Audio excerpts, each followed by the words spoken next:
I'm Gilles Essiembre. I'm a metabolic and respiratory specialist.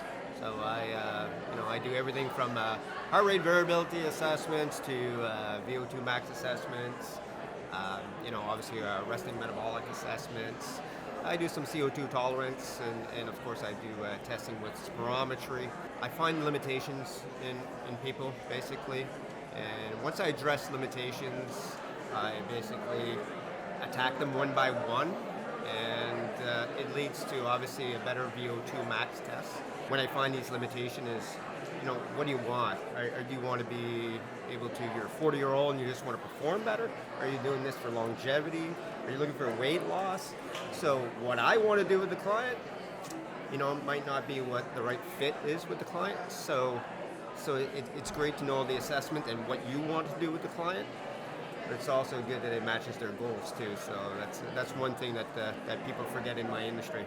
O2 Max has become so popular. I feel like almost every practitioner in the longevity space knows now that the importance of O2 Max and what it is. But talk to us a little bit about O2 Max specifically, and what are some other things, not just O2 Max, that you look at when assessing a client? Someone asked me, we did the 5K run, this morning, and asked me what my VO2 max was, and I'm 52 years old, and my VO2 max is 76.8 the last time I did it, which is obviously really high. And the guy's like, "Oh, you can run this in 15 minutes." I'm like, absolutely not. My max that my little legs can go is maybe I can do a 5K, and I think my record's like 19 minutes and 50 seconds, right? But I got a high VO2 max, right? And VO2 max, what people forget, it's the volume of oxygen your body's going to consume, right? And be able to absorb, right? Keeps diseases away, increases performance. But let's say I got an NHL guy, right? And he has 57 VO2 max or 59 VO2 max. Is my goal to get him to a 65 VO2 max? Or should I be actually looking at delaying that we call LT2, lactate threshold, or ventilation threshold, VT2. So, depending on where the VO2 max is, because VO2 max, some performance coach will say, it's not that important for this sport. Well, yes, because you still need a high VO2 max because you can recover faster. Yes, VO2 max is important, and for longevity, right? If you increase VO2 max, let's say by 20 or 25%, it reduces your metabolic age by about 6-7 years, right? Yeah. So it's very important. But is it my number one thing that I'm going to try to attack? If I just try to attack VO2 max first, I'm going to fail.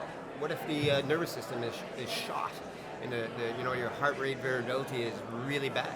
Well, if I don't make the nervous system adapt to how they're going to be performing or want to perform, I'm going to make marginal gains. If their lungs are compromised or have obstructions or they're terribly coordinated, I'm not going to make that adaptation. So I have to start one biomarker at a time. I know the correct sequence from my IP, my intellectual property, so I kind of know which ones to attack first. And organically, I'm going to hit that VO2 max and increase it, reduce metabolic age for people that are doing it for longevity. And of course, we're increasing performance at the same time for the my pro athletes I train. Yeah, that's huge. Yeah, recovery, especially for those athletes, that's a big thing. I mean, coming from a golf background, like in college, I used to play 36 holes in a day for a tournament. We'd always go 36 and then 18, and we would walk. And I tell myself all the time now, it's like, how the heck did I do that back then? Like, I can barely walk 18 now. And I've done my VO2. I did it with you twice this week already. And VO2 is not great. There's some things I need to work on too, but it's like, now I know why I'm having a hard time. I get through 13, 14 holes, and here I am. I'm like, all right, I'm done. I want to go home. And for sure, we saw that with your test where your body really likes to burn carbohydrates, right? So you only have so much carbohydrate. If you're not fueling properly in those 18 holes, for you, you're losing energy, and then come 4 or 5 holes left, are you going to be swinging properly? We had this chat where, are you loading your torque right? Are you breathing correctly? And that torque, that can lead to an injury, or being 1 degree off on the tee when you're 300 yards could be really deep in the woods. It's detrimental. It's detrimental. It is. Yeah. You know, performance Happens goes to out me the all the window. time. Yeah, Brendan's familiar with it. Yeah. I don't hit it as far since the shoulder injury from a snowboard accident, so I'm a lot straighter off the tee now. So, yeah, It's perfect. it's just perfect. Yeah, 20 yards less, but at least I'm on the fairway. That's right. It's better than 20 yards in the woods. You know. It's exactly that. That's what I tell people all the time. Smart golf. So outside of VO2 Max, though, like everybody thinks, VO2 Max is definitely most important, probably you'd say, but most people think in order to increase VO2 Max, you have to get out there and just run. But what are the other ways? Like we know that strength is so important as well. Yeah. Muscle density, and also for metabolism, mitochondrial health. How does that contribute to VO2 Max? One of my secrets that I increased VO2 max, which was, if you talked about any performance people around the world, 3 years ago, 4 years ago, respiratory had nothing to do with it.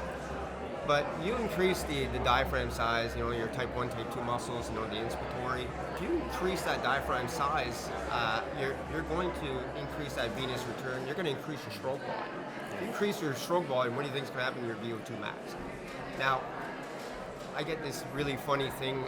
I'll give you an example. I had a 84-year-old fella from Texas. Comes to see me, says, I'm in terrible shape. All I want to do is play golf. It's another golf story. Play golf, walk from my cart to my ball, hit my ball, and to not be exhausted and out of breath. Come into the cart, and then I want to go in for a beer with the boys. That's all he wanted. That's why he hired me. I looked at his tests. He was overventilating. I was able to tell that it wasn't really cardiac or really pulmonary. And he was just overventilating. I was like, Doc, you're overventilating. I don't think you're out of shape because your posture was good. And I had him at 12 degrees incline. And so I said, he said, well, how did I do in the test? I don't know. It's all foggy because you're over breathing the whole time. So I'm going to work on your coordination. I'm going to work on your carbon dioxide tolerance. And I'm going to retest you in 5-6 weeks, okay? He's like, absolutely. So I put him on a program, very simple program. And he comes back and says, I feel great. I'm having a beer with the boys after golf. I said, okay, well, let's see how your test goes. The first test he finished, I got 2.4, 2.6 miles an hour at an incline of about 12% incline. This time he lasted until about 3.4, 3.6 miles an hour, which was another 4 or 6 minutes into the test. His VO2 max went sky high, and he wasn't over breathing.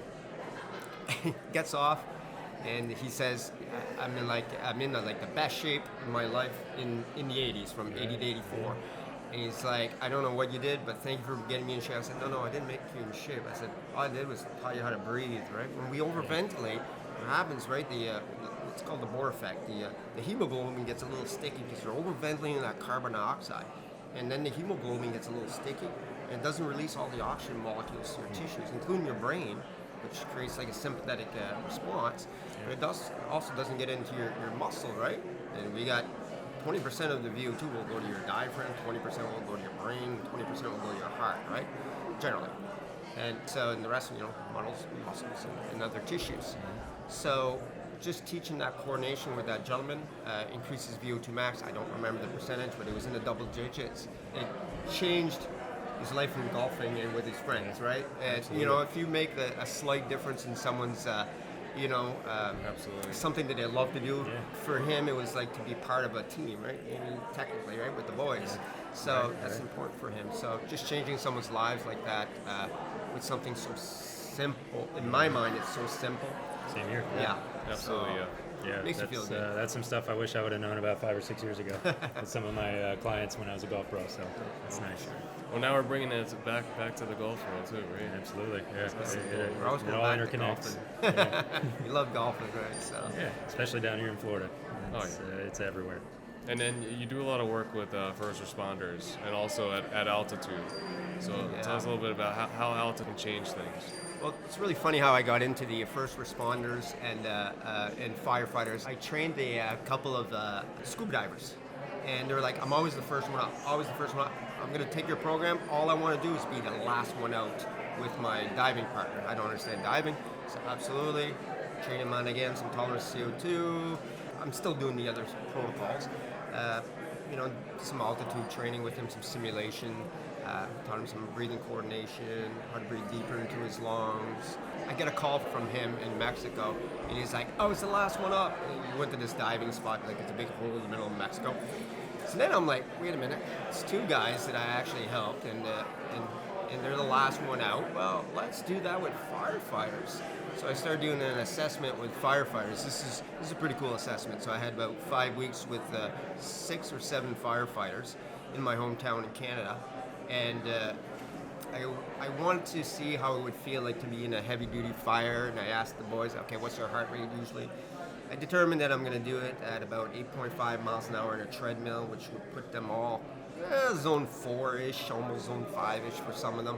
After the first analysis, they were breathing on average, all 6 or 7 of them was 126 liters a minute, right? That's your minute ventilation.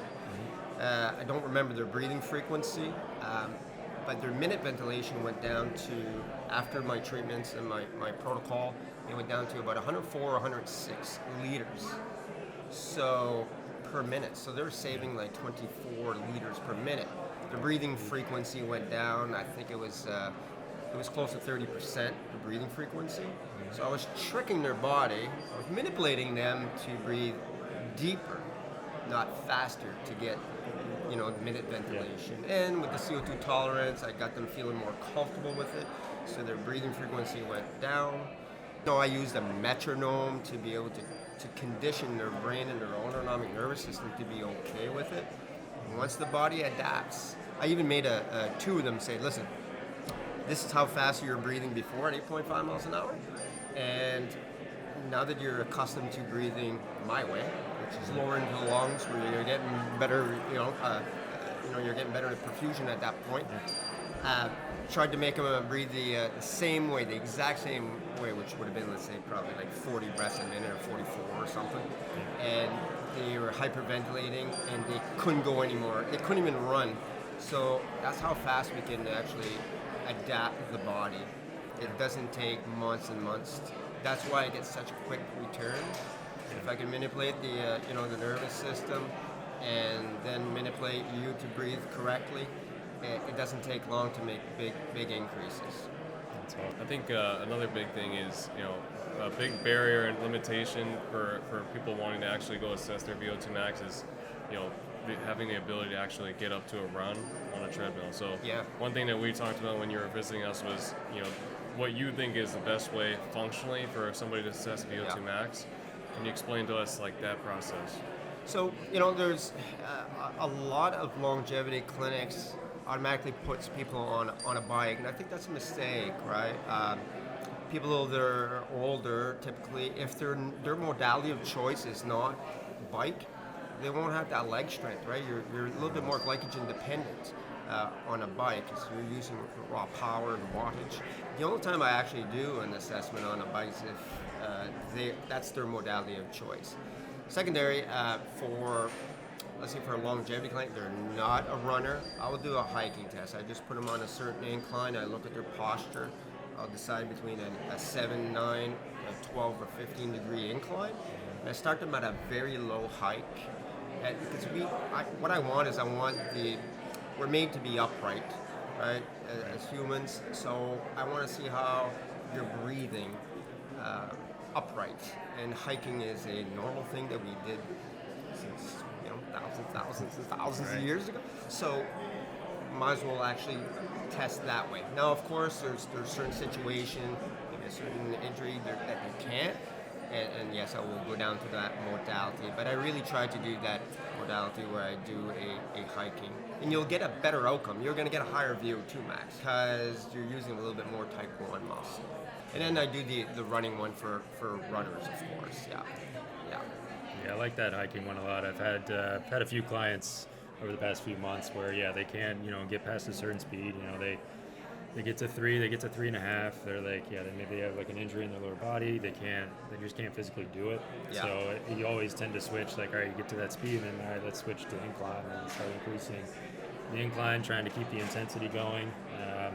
But like doing the hiking, like I've had at least 2 or 3 people that are like, I do like a 12 incline all the time, and about 2.5 or 3, like that's my cardio training. Like I feel comfortable doing it, and that was something I didn't really know about until recently. So I'm looking forward to really incorporating that. It's a very easy protocol, right? And, Yeah. and yes, a really fit person that doesn't run and they're very fit, they're not runners, and we do the hiking test. And yes, once they get to 3.8 miles an hour, 4, they may have to do a little trot for maybe a minute, like a little light jog, but there's not very low impact because you're at a high degree. Yeah. Yes, it's going to be a little harder on the calf or the soleus or the Achilles, but it's not like it's going to last that long. It's not like you're flying or so.